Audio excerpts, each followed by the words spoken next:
사무엘상 22장 1절로 2절의 말씀을 다 같이 한음성으로 봉독하시겠습니다. 그러므로 다윗이 그것을 떠나 아들람 굴로 도망하며 그의 형제와 아버지의 온 집이 듣고 그리로 내려가서 그에게 이르렀고, 환난당한 모든 자와 빚진 모든 자와 마음이 원통한 자가 다 그에게로 모였고, 그는 그들의 우두머리가 되었는데 그와 함께한 자가 400명 가량이었더라. 아멘.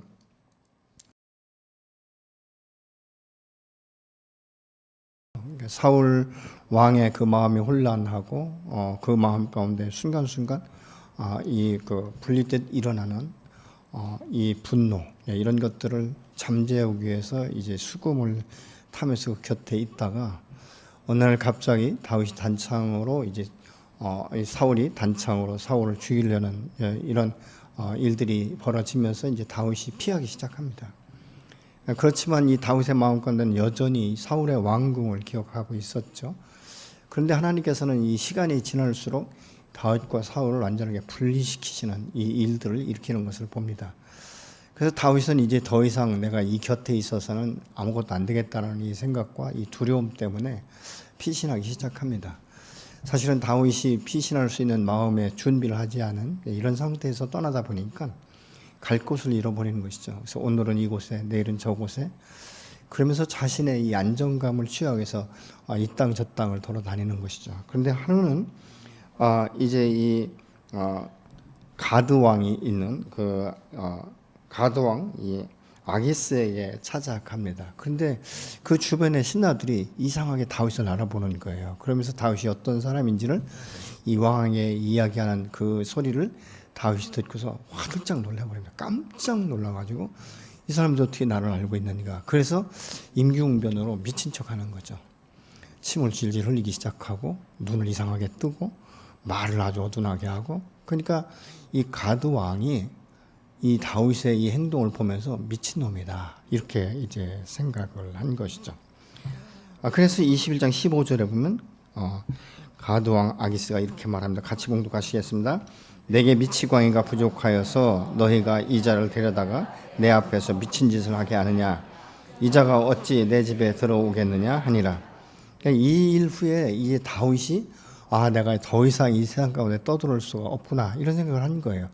그래서 가만히 생각해보니까 자기가 피신할 수 있는 것이 어딘가를 본 것이죠. 마치 다윗의 생명이 이 풍전등과 같은 이것을 이제 깨닫고 나서 유다 지파 땅에서 가깝고 이제 이 지형이 굉장히 험준한 이런 곳에 있는 이 아둘람 굴을 찾게 됩니다. 근데 그곳에 가니까 어떻습니까? 어둡고 칙칙하고 덥고 정말 인간이 살아갈 수 있는 이런 어떤 모든 여건이 부족한 이런 그 모습을 볼 수 있는 것이죠.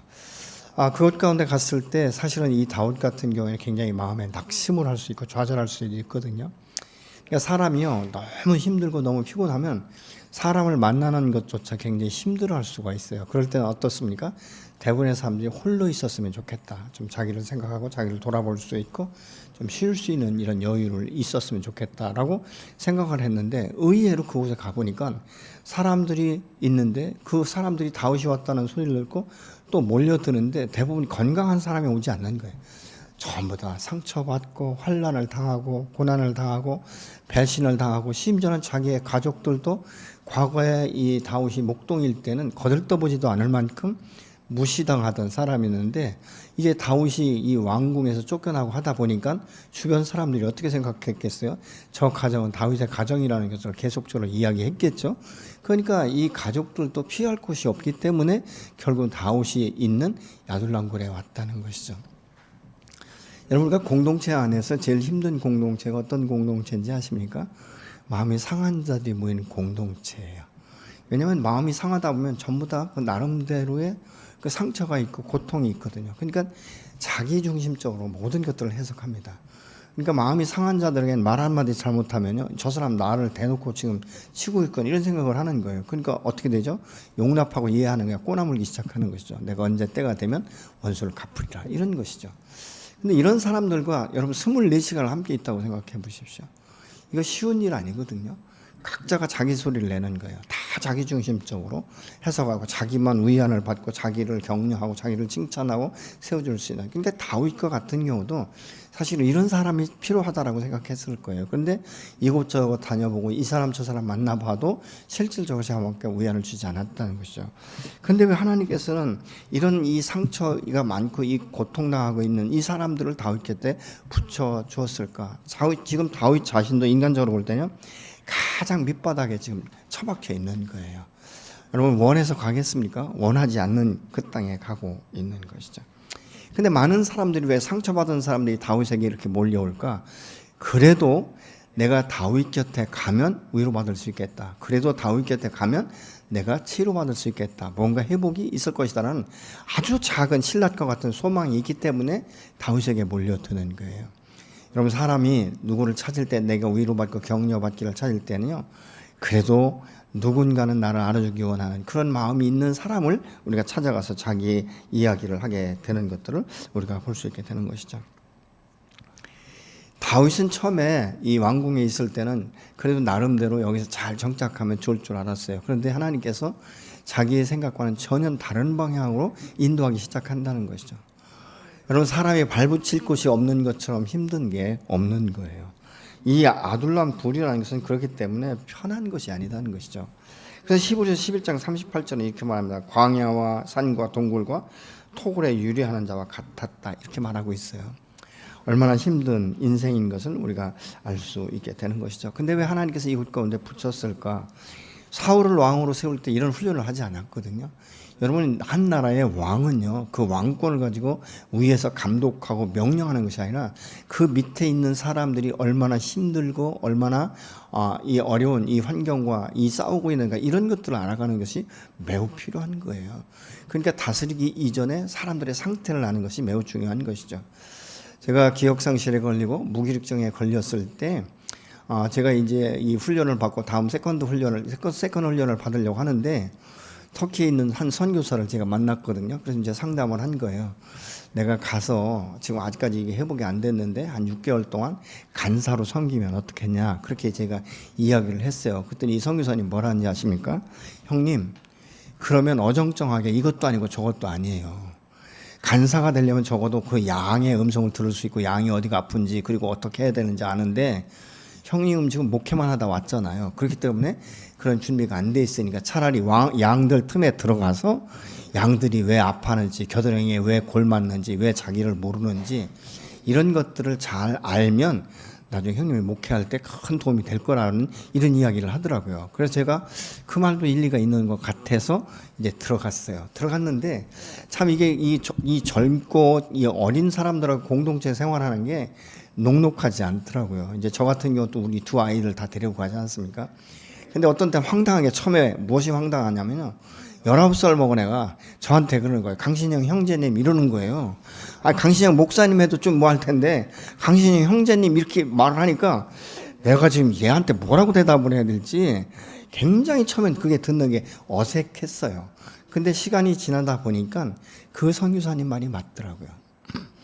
왜 세상 가운데 방황하는지, 왜 교회에 대해서 교회로부터 상처받았다라고 말하는지 이런 것들 자세히 이렇게 들으면서 그러면 내가 앞으로 목회할 때 어떻게 해야 되겠다라는 생각들을 갖게 하는 아주 좋은 훈련의 시간이었다라고 생각을 합니다. 다윗은 사실은 자기가 상처를 받고 이 사울로부터 자꾸 내침을 받을 때 가능하면 사람을 통해서 다시 회복하고 그것 가운데 붙어있기를 원했어요. 그런데 하나님은 그것을 원치 않았습니다. 사울과 같이 또다시 훈련에 실패하는 것을 원치 않으셨던 것이죠. 그렇기 때문에 이 다윗이 이 아둘람 굴에 가면서부터 뭘 생각했냐면 나를 도울 분은 오직 여호와 하나님 한 분밖에 없다는 생각을 비로소 하기 시작한 것이에요. 그래서 시편 57편 1절로 3절의 말씀을 같이 보시겠습니다. 하나님 나를 불쌍히 여기소서 어여삐 여기소서 이 몸 죽게 피하렵니다. 이 재난이 지나갈 때까지 그 품에 안겨 피하렵니다. 한없는 높으신 분 하나님께 살려달라 부르짖사오니 내게 필요한 것 일리 다 주시는 하늘에서 도움을 주시어 이 몸을 건지소서. 나를 못 잡아먹어 안달부리는 자들을 웃음거리가 되게 하소서.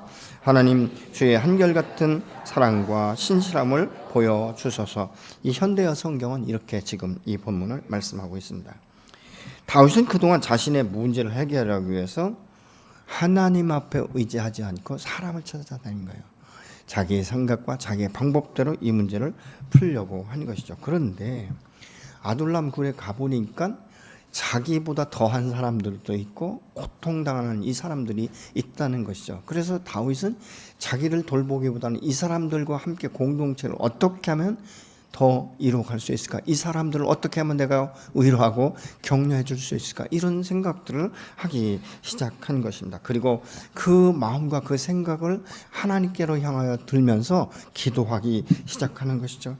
하나님, 내가 지금까지 사람을 의지해 봤지만 이것도 안 되고 저것도 안 되고, 내가 지금 생각해 보니까 오직 하나님 한 분밖에 계시지 않은 것을 내가 이제서 비로소 깨닫습니다. 하나님은 높은 곳에 계시지만 나의 기도에 귀를 기울이시는 분이고, 원수의 목전에서 상을 베푸신 하나님께서 나를 얽어매기 위해서 올무를 놓는 저들을 하나님 피하게 하시고 저들의 원수를 당신께서 갚아 주옵소서. 그렇게 기도하면서 어떤 마음 가운데 확진하게 확정을 짓는 이 결단력을 우리가 볼 수 있는데, 시편 57편 7절의 말씀을 같이 보시겠습니다.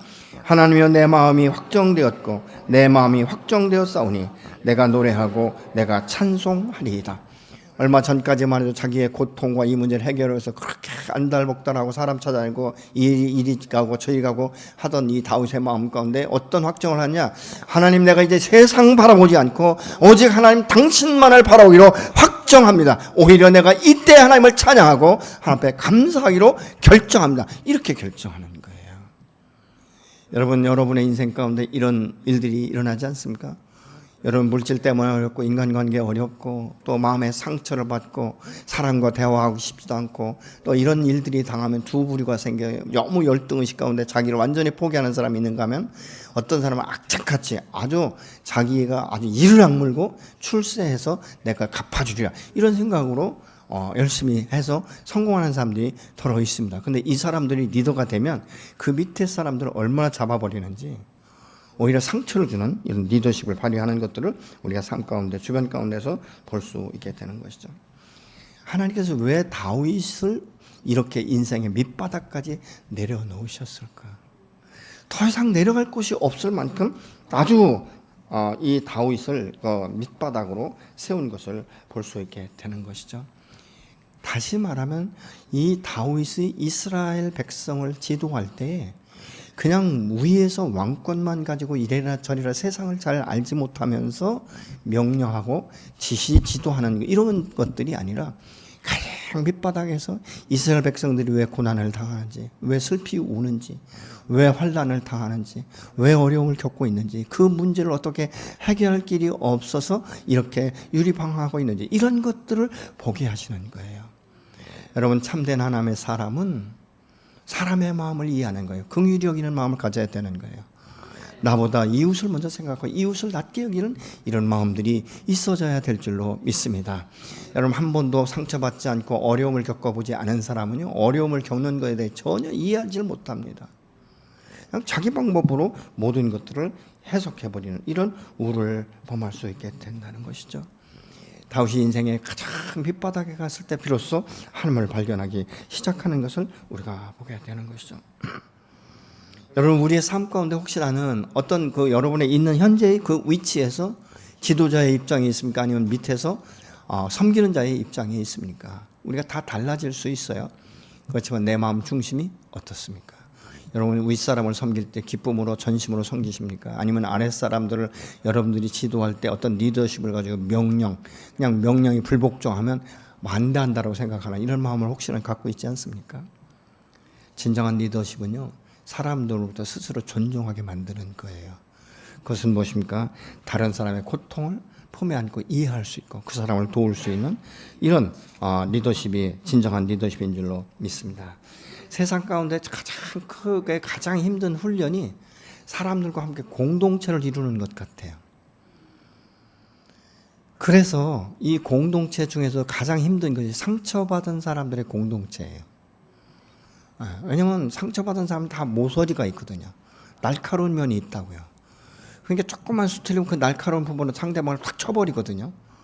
그러니까 너무너무 고통스러운 거예요. 이런 그 부분들을 우리가 볼 수 있게 되는 것이죠. 그런데 이것이 만났다 헤어지는 것이 아니라 함께 사는 거죠.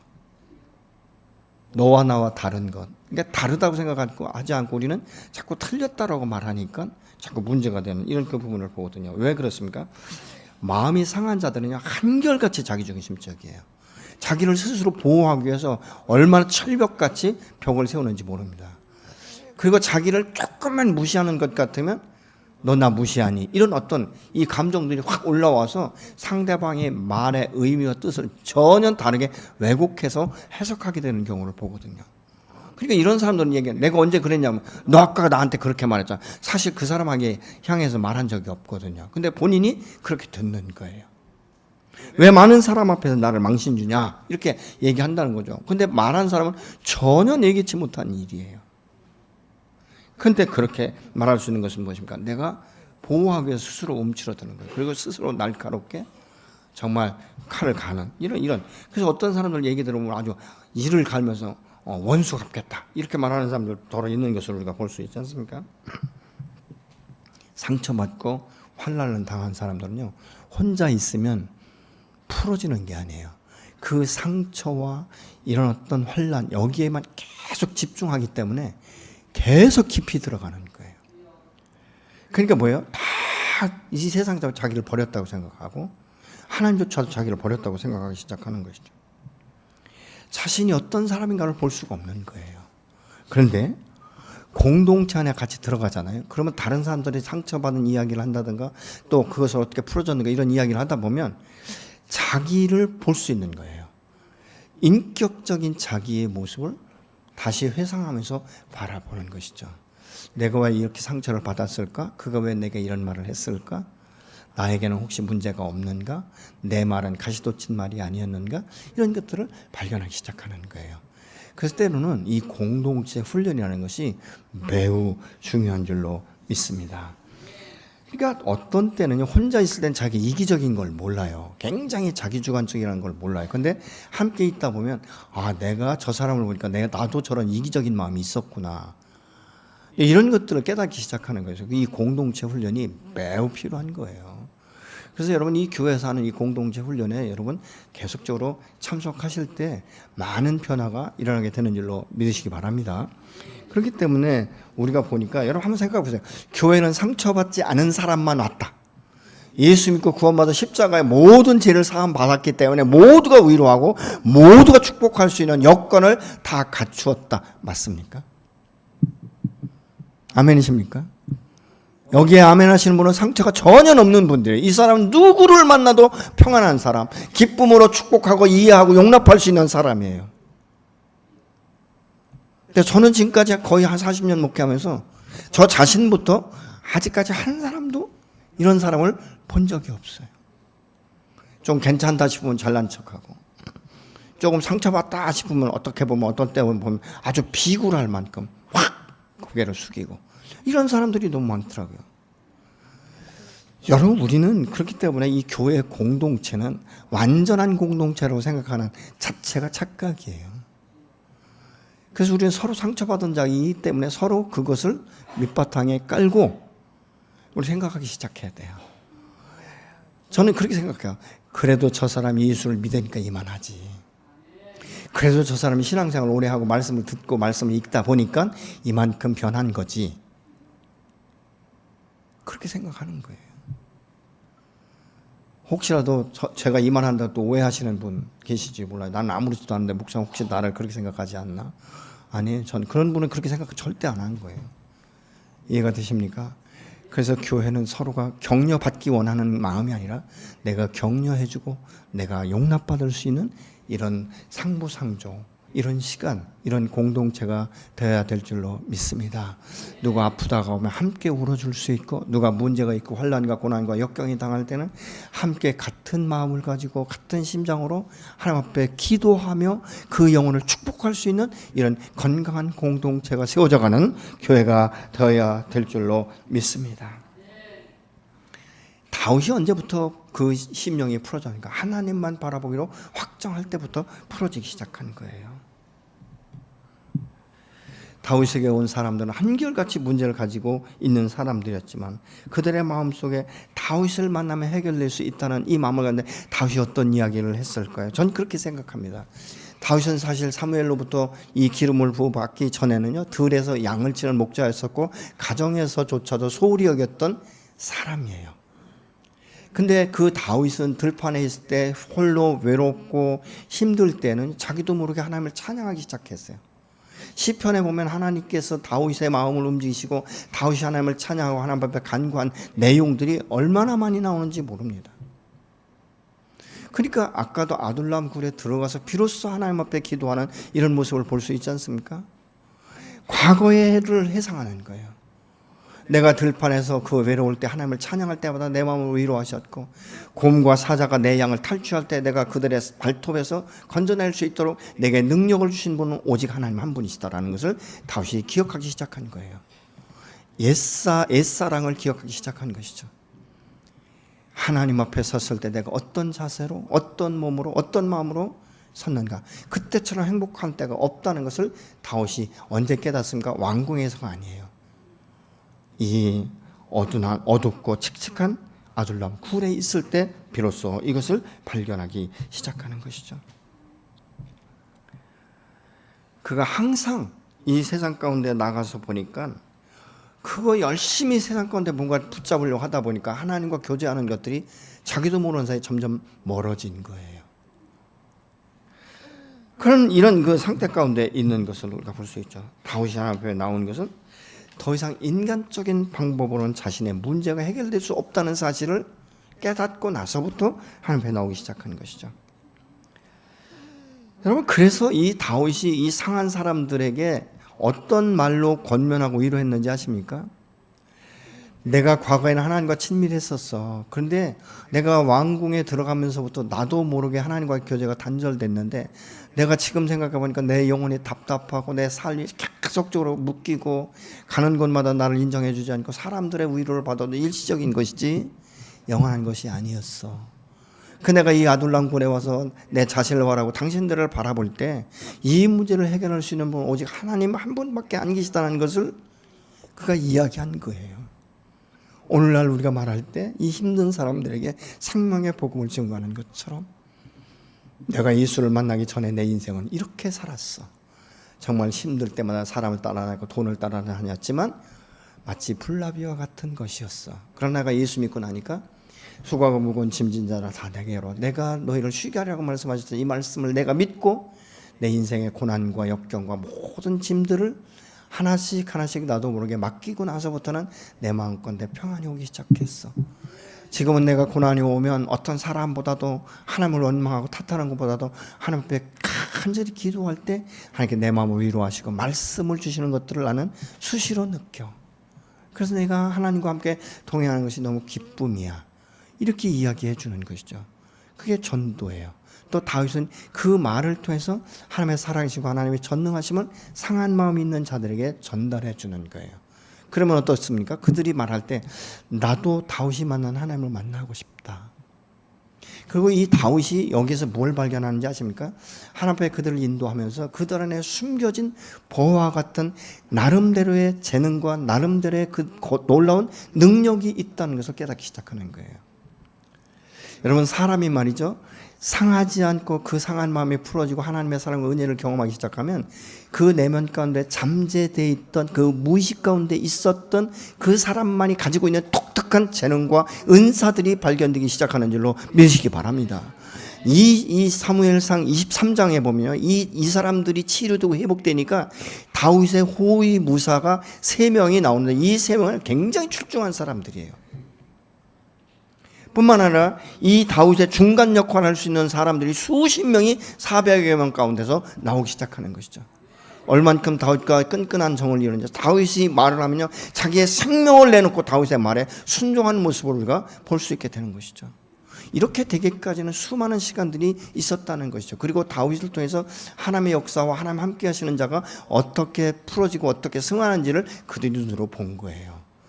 저는 여러분들이 이런 인생을 통해서 여러분 주변의 불신자들, 여러분 주변에서 믿다가 떨어져 나간 사람들이나 믿음이 연약한 사람들에게 도전이 되고 그들이 여러분을 통해서 다시 새롭게 하나님을 알아가는 그런 열정적인 신앙이 회복되는 역사가 있어지기를 예수님으로 축복합니다. 여러분은 어떻게 생각하십니까? 여러분이 누구로부터 위로받기를 더 원하십니까? 아니면 내 곁에 있는 연약한 자를 세워주기를 원하십니까? 아니면 여러분은 어떻습니까? 고통이 올 때 세상 밖으로 나갑니까? 아니면 교회 안으로 들어오며 하나님께 더 의지하고 하나님만 바라보기로 결정하십니까? 제가 개척할 때 한 가지 여러 번 말씀드렸지만 사람 의지하지 않기로 결정을 했어요. 오늘 아침에도 저희 아내하고 그런 이야기를 했는데 사람 의지하기로 결정하지 않으니까 아무것도 없는데 먼저 있었던 그 모교에서도 도와줄 손길이 없는데 할 수 있는 것이 딱 한 가지, 기도밖에 없더라고요. 정말 기도 많이 했습니다. 하루 종일 사람은 없으니까 할 수 있는 게 기도와 말씀 보는 것밖에 없었어요. 잠자는 건 2-3시간 자고 나머지는 기도하고 나머지는 말씀 보고 얼마나 그런 많은 시간들을 가졌는지 모릅니다. 근데 어느 날부터 하나님께서 마음 가운데 그 말씀을 주시고 위안을 주시더라고요. 내가 너와 함께하며 일으킬 것이라는 말씀. 여러분, 우리가 고난이 닥칠 때 딱 2가지예요. 내가 하나님만 의지할 건가 다른 방법을 사용할 것인가. 여러분은 어떻습니까? 어떤 분은 그렇게 생각해요. 나는 믿음이 없어서. 아니요, 믿음이 없는 게 아니에요. 마음에 확정이 없기 때문에 그렇습니다. 다윗은 시편 50편에 내가 마음 가운데 확정 짓고 확정했다라고 말하고 있지 않습니까? 무엇을요? 하나님만 바라보기로. 근데 반대로 사울은요, 다윗과 전혀 다른 삶을 살아가요. 사울은 하면 할수록 계속적으로 악재가 겹치는 것들을 우리가 볼 수 있게 됩니다. 하루는 이 사울이 다윗이 아둘람굴에 있고 그에 몰려든 사람들이 그 상태를 보면서 지금 즉시 문제를 해결하기를 원하죠. 그래서 주변 사람들에게 이새의 아들 다윗이 내 곁에 왔는데 왜 아무도 나에게 보고하는 사람이 없느냐, 이러면서 이제 이야기를 합니다. 자기 주변에 있던 사람들을 자극해서 자기의 입지를 견고하게 세워갈 생각을 한다는 것이죠. 근데 그때 그 주변에 있던 사람이 아무도 사울의 말에 대답하는 사람이 없었는데 에돔 사람 도액이 나서서 다윗이 지금 노베에 와서 이제 아히멜렉과 만났다, 이렇게 말하고 있는 거예요. 그러면서 그가 다윗에게 한 일을 보고하니까 사울이 아히멜렉을 불러 이제 자초지정을 들으려고 얘기하는 것이죠. 그래서 여차저차해서 이렇게 됐다라고 말하면서 다윗을 사실은 치면서 사울에게 붙기를 원했어요. 근데 이 아히멜렉이 사울에게 전혀 다른 대답을 해요. 다윗은 내가 볼 때 왕에게 충실한 자이고 왕의 사위가 되고 또 왕의 호위장으로 있을 때 얼마나 왕을 존귀하게 여겼는지, 얼마나 충성했는지 왕이 아셔야 돼요. 이렇게 얘기하는 거예요. 사울이 기뻤습니까? 어떻게 했습니까? 막 화가 나는 거. 이놈 봐라. 제가 제사장의 그 반열에 있으면 제사장의 반열에 있는 것이지 어떻게 내 왕 앞에서 내가 지금 기분 나빠 죽겠는데 내가 다윗을 어떻게 하면 죽일 수 있을까, 이 생각하고 있는데 다윗이 어떻다고? 나를 위해서 어떻게 했다고? 내 사위라고? 이렇게 말하는 거예요. 그러니까 이것을 알아채고 아히멜렉이 이렇게 말합니다. 우리 집안에 당신의 그 치리가 없기를 원합니다. 이렇게 얘기를 해요. 내가 지금 말한 것이 잘못된 거 아니지 않습니까? 이렇게 말하면서 우리 가정을 보존해 주십시오. 이렇게 말합니다. 15절의 말씀을 같이 봉독하시겠습니다. 그가 할 일을 하나님께 여쭙는 일을 제가 오늘 와서 처음으로 시작한 것입니까? 전혀 그렇지 않습니다. 임금님은 이 종이나 이 종의 온 집에 아무 허물도 돌리지 말아 주십시오. 이 종은 이런 일을 전혀 아는 바가 없습니다. 다윗이 지금 당신을 해하고 당신을 이렇게 해서 반역할 마음이 없는 거 당신도 아시지 않습니까? 그리고 나는 그런 거에 별로 관심이 없는 사람이다. 오직 하나님의 일에 대해서 최선을 다해서 나는 충성하는 사람이다. 이런 이야기를 하는 거예요. 그러니까 사울의 마음을 뒤집었을까요? 사울의 마음을 흡족하게 했을까요? 우리가 생각할 때는요, 이 사람 참 미련한 사람이에요. 인간적으로 보면. 왜냐면 사울의 마음을 확 좋게 만들 수도 있거든요. 이 다윗이 왔는데 나한테 거짓말해가지고 내가 어쩔 수 없이 그런 거예요. 내 마음은 왕 앞에 충성하는 사람이지. 이 다윗이 그까짓 게 뭔데 내가 그 사람 앞에 충성하겠어요. 이렇게 말했으면 가정의 가운데 우환이 없었고 죽지 않았을 거예요. 그래, 너도 그렇게 생각하지? 그랬을 거예요. 근데 정반대로 생각하잖아요. 지금 미워 죽겠는데 거기다 불을 지르는 거예요. 막 기름을 확 얹은 거죠. 그러니까 이 사울이 이 말을 들었을 때 하나님의 음성으로 들었어야 되거든요. 근데 이것을 그렇게 생각하지 않아요. 내가 이 가정을 다 몰살시키겠다 이런 생각을 하는 거예요. 그래서 이 사울이 자기 주변에 있는 호위무사들에게 얘기하는 거예요. 너 지금 가서 아히멜렉의 가정 가운데 있는 모든 사람을 다 죽이라는 거예요. 근데 호위무사들이 생각할 때 어떤 생각을 하냐면요. 아니, 하나님이 세운 제사장들인데 그 제사장들 쳤다가 하나님께서 우리에게 벌하면 어떻게 될까? 이 두려운 거예요. 그러니까 호위무사들이 안 움직이면 사울이 생각해 봐야 되잖아요. 얘들이 안 움직일 때 뭐가 있나? 좀 물어보라도 해야 되는데 이게 아닌 거예요. 온전히 지금 사울은 다윗을 멸망시키기 위해서 수순을 밟기 시작하는 거예요. 그러니까 자기에게 고자질했던 도액을 불러요. 도액을 불러서 이렇게 말합니다.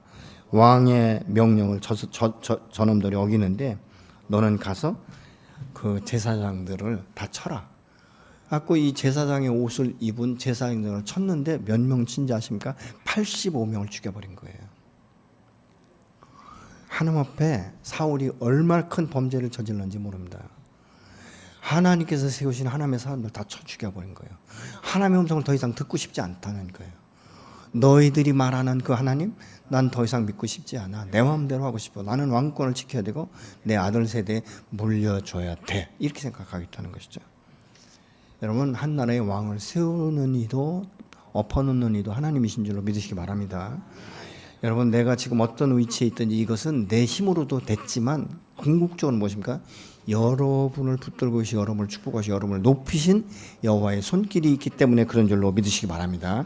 그렇기 때문에 우리는 어떤 위치에 있든지 교만할 수가 없는 거예요. 낮은 자세로 겸손함으로 허리를 동이고 주님 앞에 나가야 될 줄로 믿습니다. 사울이 왜 이런 엄청난 일을 저질렀을까? 하나님을 두려워하지 않는 거예요. 하나님을 대적하고 있는 거예요. 근데 하나님의 역사는요, 사람의 계획과 달라요. 저는 이 본문을 보면서 어떤 생각이 드냐면요, 하나님께서는 사울의 왕권을 점점 소멸시켜 갈수록 사울 안에 뭐가 없어지는지 아십니까? 사울의 영적인 능력이 없어지는 거예요. 하나님을 바라보는 영적인 마음이 전혀 없는 거예요. 그러니까 뭐예요? 하나님을 대적하죠. 근데 인간적으로 다윗은 굉장히 사울에 비해서 빈약하고 연약하고 쫓겨다니고 형편없는 사람이에요. 근데 하나님 앞에 돌아와서 간절히 기도하고 자기의 마음을 확정하고 내가 이제는 하나님만 바라보기로 결정하고 나니까 하나님께서 그 영혼을 축복하기 시작하는 거예요. 영혼이 계속적으로 승하기 시작하고 살아나기 시작하는 거예요. 그 젊었을 때 목양할 때 그때보다도 더 승한 하나님의 사랑과 은혜와 지혜를 주기 시작하는 거예요. 여러분, 성경은 이 사무엘서 그 뒷장으로 쭉 가면 갈수록요, 다윗을 얼마나 높이시는지 우리가 볼 수 있게 됩니다. 우리의 눈에 보기에는요, 세상을 이길 사람이 없는 것 같지만 하나님께서 능력 주시면 세상을 이길 수 있는 능력도 주시는 줄로 믿으시기 바랍니다. 여러분, 억울하고 그 환난의 때에 원망과 좌절이 아니라 하나님 앞에 나와서 다시 부르짖을 때에 우리의 영혼이 회복되고 내 영혼이 잘된 같이 범사가 잘되고 강건한 역사가 있어지게 되는 줄로 믿으시기 바랍니다. 그래서 다윗은요, 시편 142편 1절에서 이렇게 고백을 합니다. 내가 소리내어 여호와께 부르짖으며 소리내어 여호와께 간구하는도다. 그래서 이 시편 이 57편 아까도 봤지만 주는 하늘에 높이시며 주의 영광이 온 열방 가운데 드러나기를 원합니다. 이러면서 자기 마음을 확정했다라고 말하고 있지 않습니까? 이게 믿음의 사람의 모습이에요. 그래서 이 시편 57편 9절로 11절의 말씀을 같이 봉독하시겠습니다. 주님, 내가 만민 가운데서 주님께 감사를 드리며 문나라 가운데서 노래를 불러 주님을 찬양하렵니다. 주님의 한결같은 그 사랑 너무 높아서 하늘에 이르고 주님의 진실하심 구름에까지 닿습니다. 하나님 주님은 하늘을 높이고 높임을 받으시고 주님의 영광 온 땅 위에 떨치십시오. 하나님을 얼마나 극찬하고 높이는지, 상처받고 환난당하고 고통상하는 사람과 함께 합숙을 하고 훈련되면서 그 모든 모서진 부분이 깎여나가면서 하나님 한 분만을 바라보기를 원하고 하나님의 창조주 되신과 하나님의 모든 주권이 여호와께 있다는 것을 안 사실을 알고 난 이 다윗이 하나님을 그렇게 높이기 시작하는 거예요. 온 땅과 열방 가운데 높임 받으신 분은 오직 하나님 당신뿐입니다. 내가 이제 내 마음 가운데 확장하고 당신을 높이기로 결정했습니다. 이러면서 찬송시를 쓰기 시작하는 거예요. 그래서 시편 57편과 142편에 아주 그 머리 제목, 아주 작은 머리 제목을 보면 다윗이 아둘람 굴에 있을 때 지은 시다 이렇게 말을 하고 있어요. 여러분, 고난과 역경은 우리의 인생을 패망하게 만드는 것이 아니라 하나님의 사람들이 고난과 역경 가운데 하나님을 바라볼 수 있는 낮은 마음, 겸손한 마음을 가지고 주님을 바라볼 때 하나님의 나를 높이시면 세상 사람들이 감당할 수 없는 능력자가 되시는 줄로 믿으시기 바랍니다. 저는 우리 성도들과 제 자신과 성도들의 가정 가운데 자녀들 가운데 이런 역사가 무궁무진하게 일어나기를 예수 이름으로 축원합니다. 여러분, 주님 앞에 섰다라고 생각하지 마십시오. 왜요? 주님은 섰다고 생각하는 넘어질까 조심하라고 말하고 있습니다. 믿음의 사람은 늘 겸손한 마음으로 십자가 앞에 엎드리고 눈물로 기도하고 내 영혼이 소송되기를 원할 뿐만 아니라 내 주변에 상처받고 환난당하고 고통당하는 그 영혼을 끌어안고 함께 기도하며 눈물을 흘릴 수 있는 이런 마음이 있어져야 될 줄로 믿습니다. 이것이 하나님의 사람이요, 이것이 하나님을 사랑하는 마음으로 영혼을 사랑하는 자인 줄로 믿습니다. 내 영혼이 잘된 같이 범사가 잘되고 건강하기를 원하는 역사가 저 여러분의 가정 가운데 임하기를, 여러분의 사업체 가운데 임하기를 예수 이름으로 축원합니다.